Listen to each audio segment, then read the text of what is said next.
अच्छा देखो, पहला सवाल कहता है Sadiq invest 40,000 eight the end of each month for the first year and 50,000 eight the end of each month for the second year. Compute the total value of funds with him at the end of second year if interest rate is 12% per annum compounded monthly. Sadiq जो है वो पहले साल के हर महीने के आखिर में 40,000 रुपये जमा करता है और दूसरे साल के हर महीने के आखिर में 50,000 रुपये जमा करेगा. ठीक है, और आपको बताना है कि जो टोटल वैल्यू होगी वो क्या होगी दूसरे साल के आखिर में.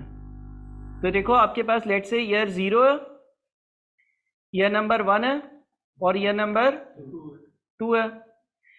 अब पहला जो साल है उसका मतलब ये हो गया कि ईयर 0 से ईयर नंबर 1 के बीच. पहला जो साल है उसका मतलब क्या हो गया, ईयर 0 से ईयर नंबर 1 के बीच. जनवरी के आखिर में, फरवरी के आखिर में, मार्च के आखिर में, अप्रैल के आखिर में, इस तरह से दिसंबर के आखिर तक इसने हर महीने 40,000 जमा करे. इसके बाद दूसरे साल यानी कि जनवरी के आखिर, फरवरी के आखिर, मार्च के आखिर, मई के आखिर, मई के आखिर, दूसरे साल के हर महीने के आखिर में 50,000 रुपये जमा करे और इन सबको यहाँ लेकर आना है 2 के एंड में, है ना. अच्छा, अब कर ये सकते हैं कि भाई हमारे पास जो दूसरे साल के 50,000 हैं, दूसरे साल के जो 50,000 हैं, इसको यहां पे लेकर आने के लिए मैं लिख देता हूं ऑर्डिनरी एन्युटी की फ्यूचर वैल्यू का फॉर्मूला, यानी कि R मल्टीप्लाइड बाई 1 प्लस आई कितना है डिवाइडेड बाई पावर 12 आएगी ना, क्योंकि 50,000 कितनी बार जमा किए हैं, 12 बार. ये बताओ कितना आता है.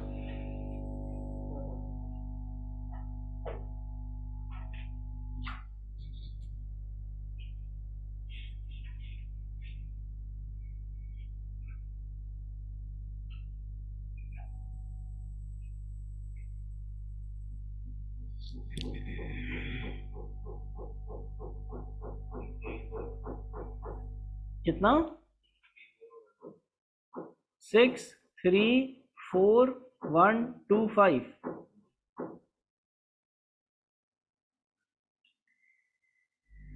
ये जो इसने दूसरे साल 50,000 जमा करे उनकी दूसरे साल के आखिर की वैल्यू है. सही है.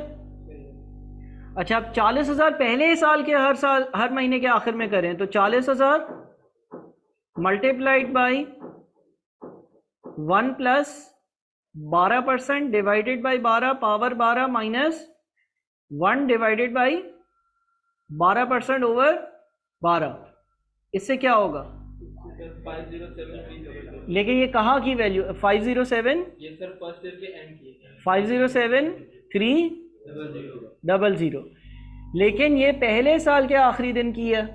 अब ये पैसे एक साल और बैंक पे पड़े रहे हैं तो इस पे 507,300 को मल्टीप्लाई करना पड़ेगा 1 प्लस 12% डिवाइडेड बाई 12 1 ईयर की और पावर 12 से कंपाउंडिंग करनी पड़ेगी क्योंकि ये बैंक में पड़े हुए हैं ना.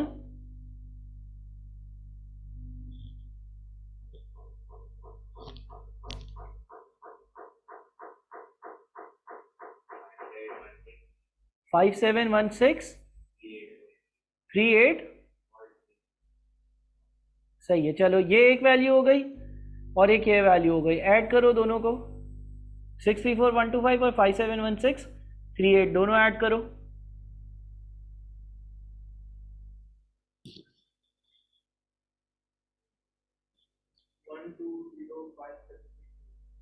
तो ए आंसर है, चेक करना जरा. समझ गए?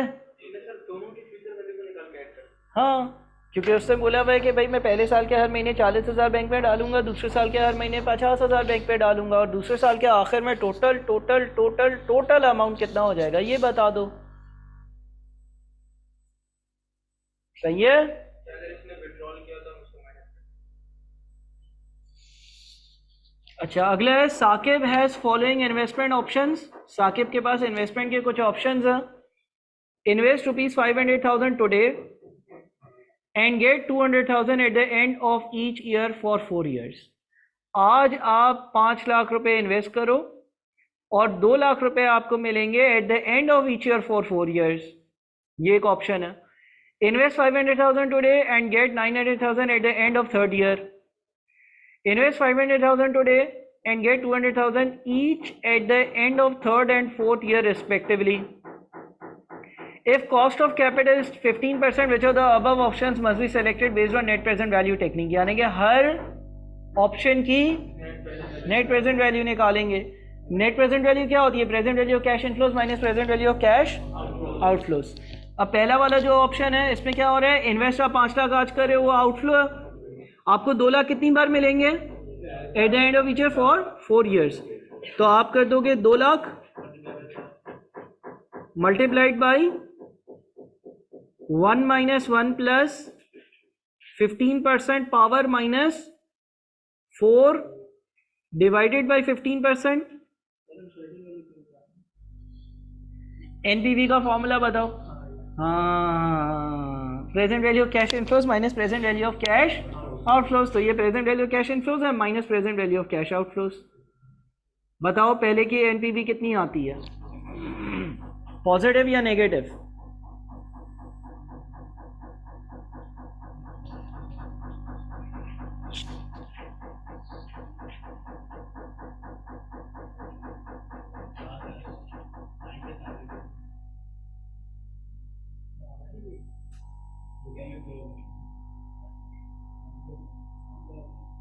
कितना आ रहा है? 70995 पॉजिटिव है। इन्वेस्टमेंट करेंगे इसमें तो 1 तो आंसर होगा, तो नन आंसर नहीं होगा, ऑल आंसर हो सकता है। डी नहीं होगा। हाँ क्यों? नहीं, लेकिन मैंने नहीं देखी ना अभी तक। अच्छा, 2 इन्वेस्ट 500,000 टुडे। अच्छा, 2 तो होगा ही, 2 चेक करने की जरूरत नहीं है क्योंकि जो ऑप्शंस बच गए हैं। अच्छा, आखिरी क्या? Invest 5 lakh today and get 200,000 each at the end of 3rd and 4th year respectively. तो 2 लाख रुपए डिवाइडेड बाई 2 लाख रुपए divided by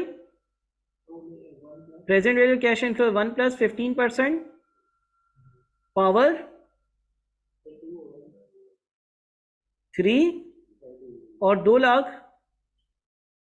divided by 1 plus 15% power 4।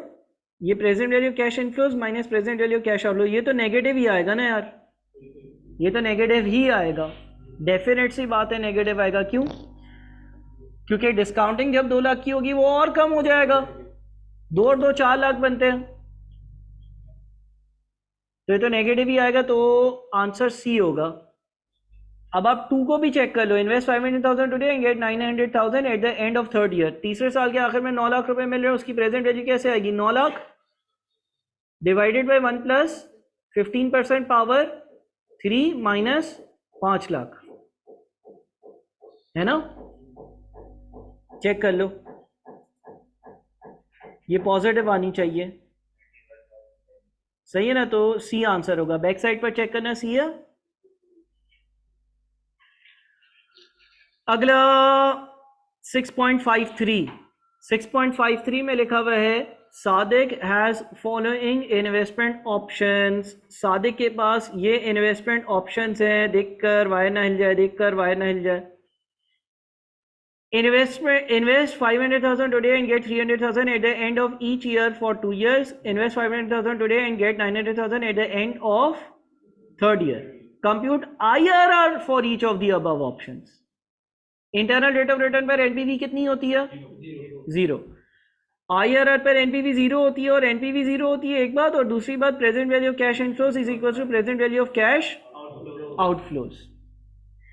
तो अगर पहले ऑप्शन की बात करें, इन्वेस्ट 500,000 टुडे, इन्वेस्ट करना यानी कि आउटफ्लो, यानी कि 5 लाख रुपए इधर, and get 300,000 at the end of each year for 2 years, यानी कि 3 लाख रुपए की प्रेजेंट वैल्यू कैसे आएगी? 3 lakh divided by 1 plus I power 1 और 3 lakh divided by 1 plus I power 2, है ना? देखो मैंने क्या किया भाई, देखो ना आप, इन्वेस्ट 500,000 टुडे, ये present value of cash outflow हो गया, and get 300,000 at the end of each year for 2 years, और पहले साल के आखिर में और दूसरे साल के आखिर में 3-3 लाख रुपए मिल रहे हैं। अब इस इक्वेशन को कैलकुलेटर पर पुट इन करो और आई ढूंढो। कैलकुलेटर पर इस इक्वेशन को पुट इन कर आई तो ढूंढ सकते हो ना, आई कितना आएगा?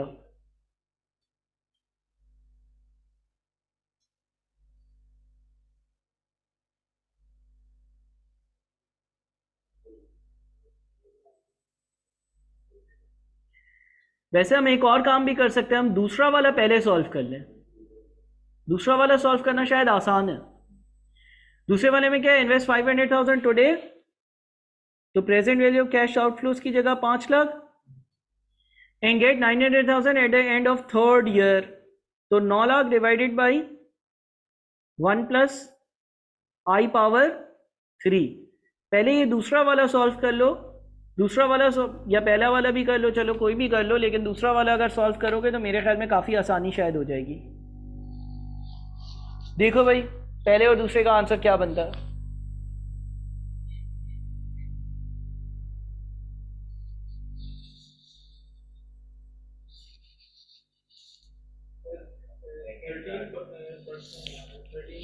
पहले वाले का, हाँ पहले वाले का 13.07%,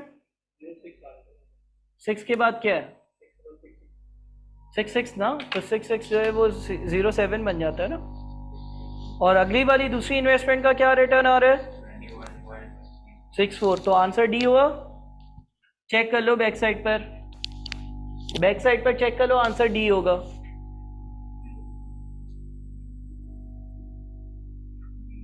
सही है, सही है भाई।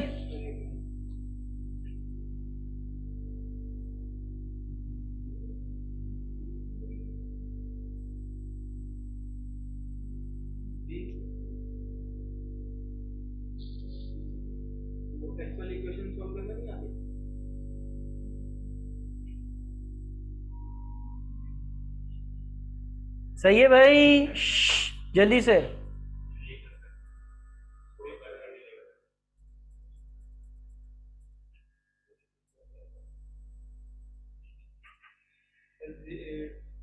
$25.64 सही है ना। चलो 6.54 करते हैं। 6.54 में लिखा हुआ है आसिफ है 30 years old today.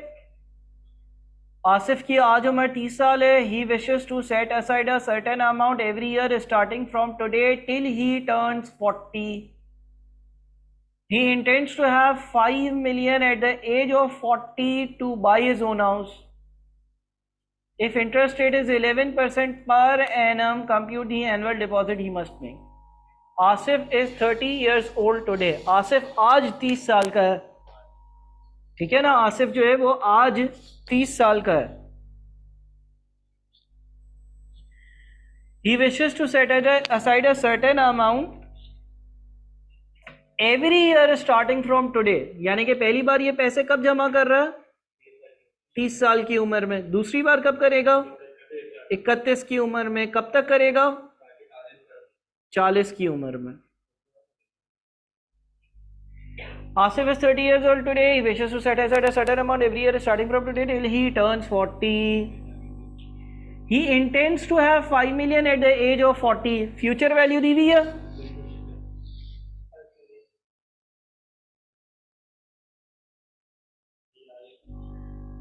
If interest rate is 11% per annum, compute the amount of annual deposits he must make. Ordinary NVT की फ्यूचर वैल्यू का फॉर्मूला लगाओगे, ऑर्डिनरी एनवीटी की फ्यूचर वैल्यू का फॉर्मूला लगाओगे तो ठीक है, तो R आ जाएगा। अच्छा N कितना लोगे? 11, 30, 31, 32, 33, 34, 35, 36, 37, 38, 39, 40। 31 से स्टार्ट होता तो 10 आता ना। सही है, अभी 11 आएगा, यानी कि ऑर्डिनरी एन्युटी की फ्यूचर वैल्यू का formula 5 million is equals to R multiplied by 1 plus 11% power 11 minus 1 over 11%। R देखो कितना आता है, 255605। बैक साइड पे भी चेक कर लो भाई। 6.55। An investment project has a net present value of 524,564 when its cash flows are discounted at 13% per year. Cash inflows from the project are 500,000 at the end of each year for 3 years starting from the end of third year. Compute the investment made today for the project. An investment project has a net present value of this, and when its cash flows are discounted at 13% per year, cash inflows from the project are 500,000 at the end of each year for 3 years starting from the end of third year. End of third year का मतलब क्या हुआ?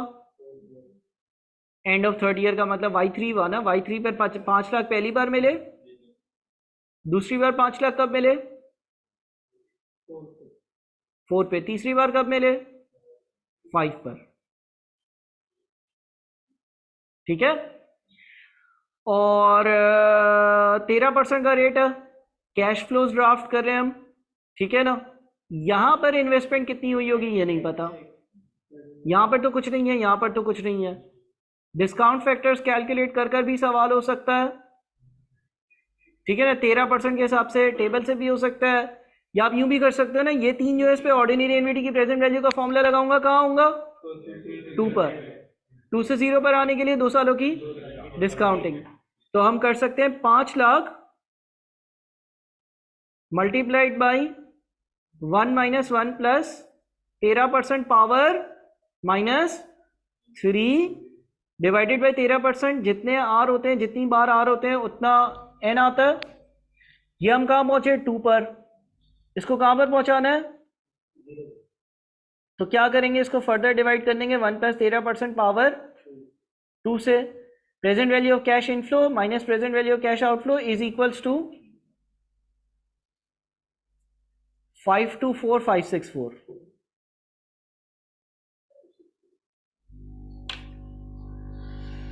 ठीक है, करो इसको solve.